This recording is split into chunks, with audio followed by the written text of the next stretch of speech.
and welcome back to Now You Know. In this episode, I will be covering. I'm really sorry if I butcher some stuff in this episode. I don't really know how to pronounce most of the stuff. But sorry. In this episode, I will be covering KuneKune, I believe. This video does include some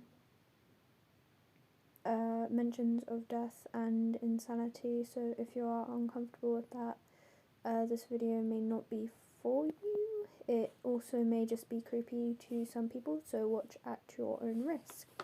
Also, you might not want to watch at night. Okay. Anyways. Once again, I'm sorry if I mispronounce any of this. I'm not Japanese. The KuneKune is said to resemble a slender white humanoid shape like a paper mannequin or piece of fine fabric. It is said that the being can be found at lunchtime during hot summer days. The KuneKune lingers in wildly extended rice fields or acres in rare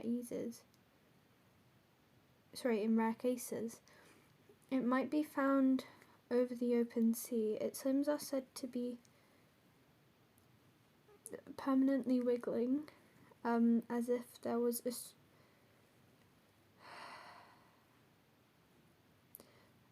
a straight gust of wind. I'm sorry, I wrote this down. I don't know what is happening. Even if it was a windless day. This behavior gave the being the Japanese name KuneKune, meaning to twist, to wiggle, or to meander.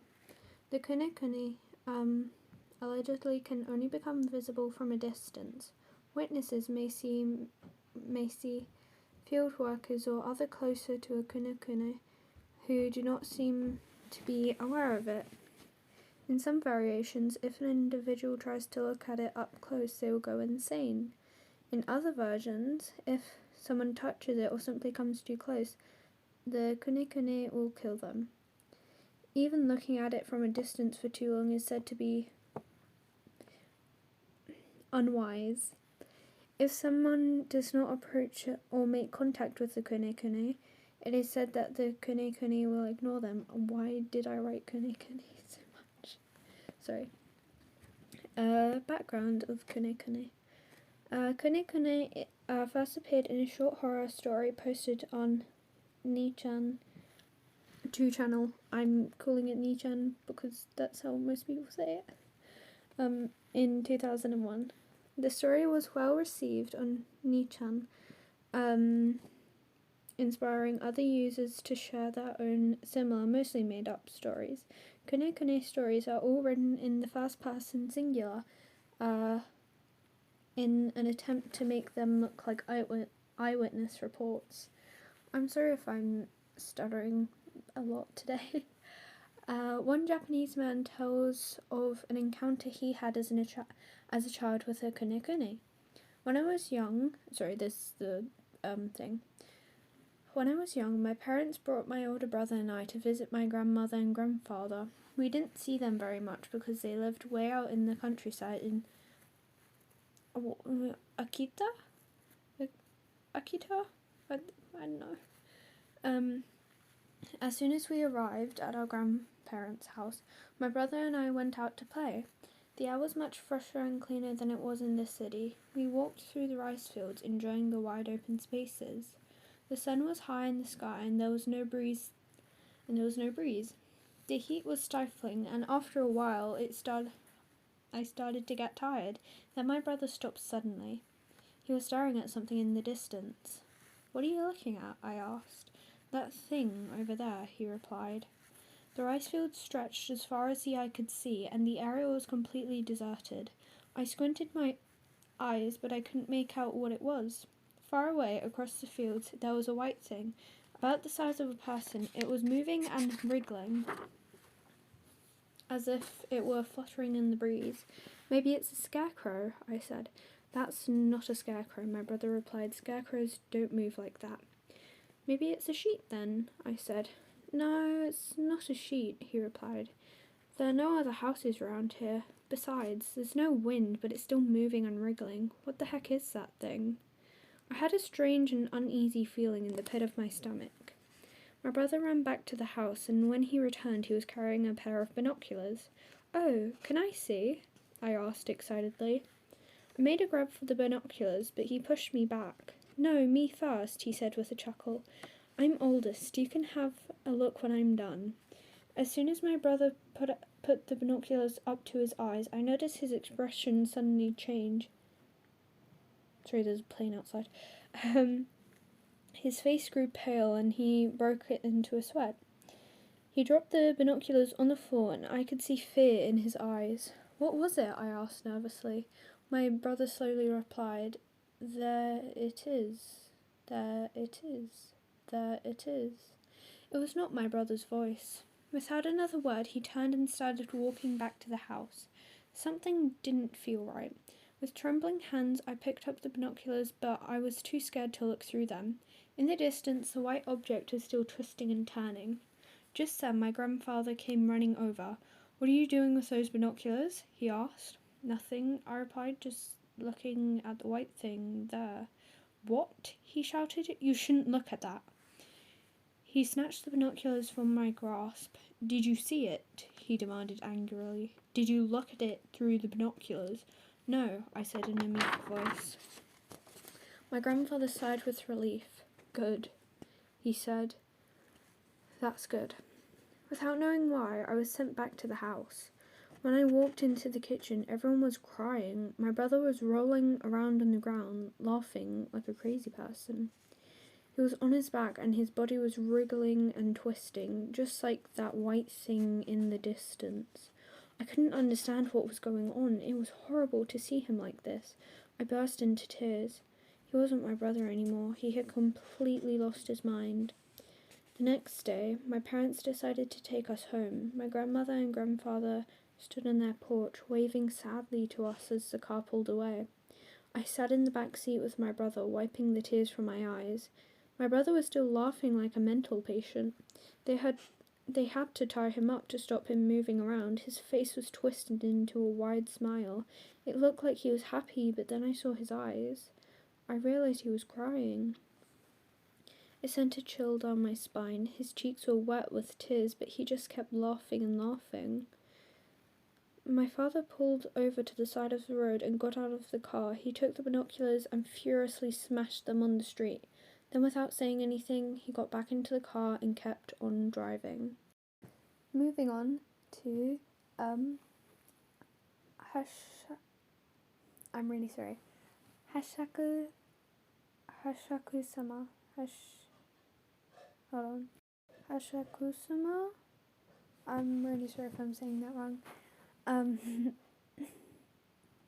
Hasshaku-Sama is an urban legend that originated as a ghost story on the anonymous Japanese posting board Nichan. The basics of the story involve the narrator returning to his grandparents' house to the countryside where he sees a woman over 2 meters tall wearing a wide-brimmed hat. She laughs with a strange "poh, poh, poh" sound. When he tells his grandfather about this, he finds out her name is Hasshaku-Sama. I think I said that right. And that she has become enthralled with him. In the end, the victim manages to escape but gets a phone call from supposedly his grandmother after his grandfather died.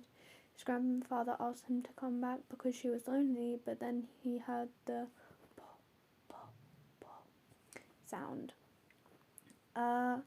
When Hasshaku-Sama takes a liking to someone, they tend to die within a few days. She appears roughly once every 10 years, so those around the victim work together to try and help them escape the village she is bound to. Hasshaku-Sama is also capable to take on the voices of their family members, which she uses to try and lure them out. Hasshaku-Sama targets young people and children in particular. Her clothes vary depending on the person who sees her, but she's traditionally depicted as wearing a flowing white sundress and white wide-brimmed hat. It's said that piles of salt and amulets can temporarily protect her from you. 8-foot tall Hasshaku-Sama is a type of yokai, Japanese spirit, that takes the form of an impossibly tall female spectre, often said to have a deep masculine voice in which she repeats the interjection po repeatedly, and has a habit of preying on children, usually ones who are 9 to 11 years old. Hasshaku-Sama often appears as an 8-foot tall woman with long black hair. She wears a white hat and a white dress with no shoes. Hasshaku-Sama, to catch her victim, she stalks the children for some days, maybe months too. Then when she stops, she takes the child and takes them away from the family, then kills them. Is some history.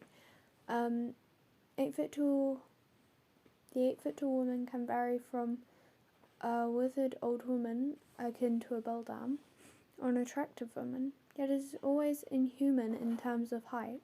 While her appearance varies between accounts, most eyewitnesses have stated that she dressed in a white summer dress and a wide-brimmed hat. Hasshaku-Sama then attacks children and does not bother with adult prey. This is said to be due to the fact children are still dependent on older family members, which she can mimic in order to lure her victims away. She appears to be very similar to numerous other Japanese ghouls in the fact that she usually is dressed in white with long black hair and is always female. This may have something to do with the ancient Japanese folklore having female ghosts on... Onryo? I hope I'm pronouncing that right, probably not. That often sought revenge on the living or grew malicious after death, with this same legend inspired fictional monsters like Sadako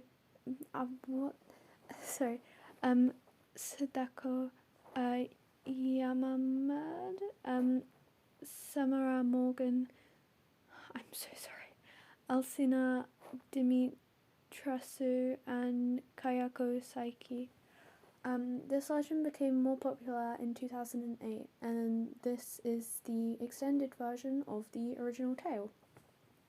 A young boy was visiting his grandparents in the countryside. He was playing alone outside, close to the house, when he heard a faint paw, paw, paw sound. Then he saw a sun hat peek over the hedges, which was unusual because those hedges were quite tall, and to see over them someone would have to be nearly 8 foot tall. That's when he saw her through the gaps in the hedges. She had straight black hair down to her waist, and a white sundress and sun hat, and her height, well, she was nearly double his. She caught eye contact with him and grinned. She slowly left with a faint paw, paw, paw. When the boy returned inside his house, he explained what he just saw outside to his grandparents. They thought nothing of it until he described the sound she made. Paw, paw, paw. They both stopped in their tracks and turned to each other. They both realized who she was. However, there hadn't been any incidents involving her for the past 10 or so years. A long time ago, there were kidnappings in the village, with witnesses describing a tall black-haired woman. Once she had found them, they disappeared within the next few days or so. The people in the village had attempted to trap her within the local shrine. However, she must have escaped.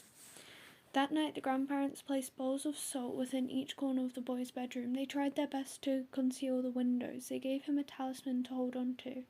They placed a Buddha in the center of the room in case he needed to pray. They told the boy to not unlock his door until the sun had risen, no matter the circumstance. Obviously, he was unsure of what was happening and was scared out of his mind, but he obeyed what his grandparents said. He fell asleep for a while. Then, a little past midnight, there was a knock on his bedroom door that shocked him awake. It was a voice like his grandfather. It spoke to him. "How are you? I know this must be difficult for you, but allow me in and I'll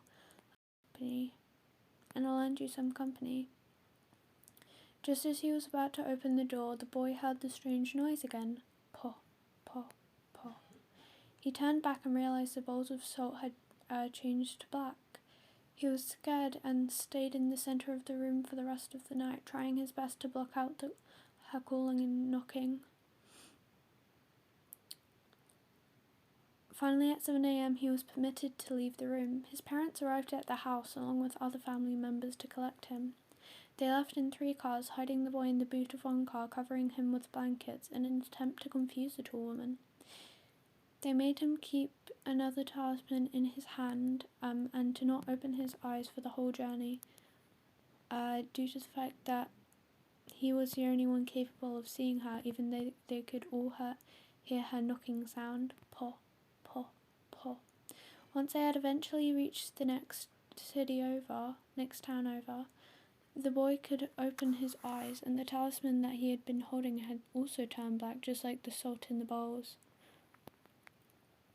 He had been freed from her, however, he was never allowed to return to that town, otherwise she would come again.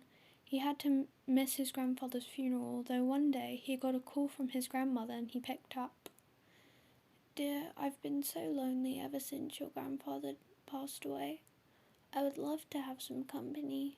Do you think you could come visit me one more time?" He was about to accept the offer, forgetting about the events that happened there. Then once more he heard the faint paw, paw, paw. So that is the end of that story. Oh yeah, I'm pretty sure I had this somewhere, but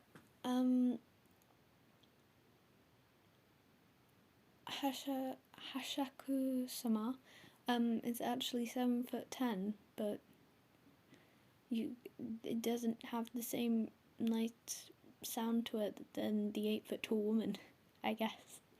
But yeah, thank you for watching this video. I really do truly appreciate it if you enjoyed this kind of content. Consider maybe perhaps pressing the like button. It would allow me to know if you like this kind of stuff. And if you really enjoy it, press the subscribe button, maybe, perhaps. I'm not forcing you.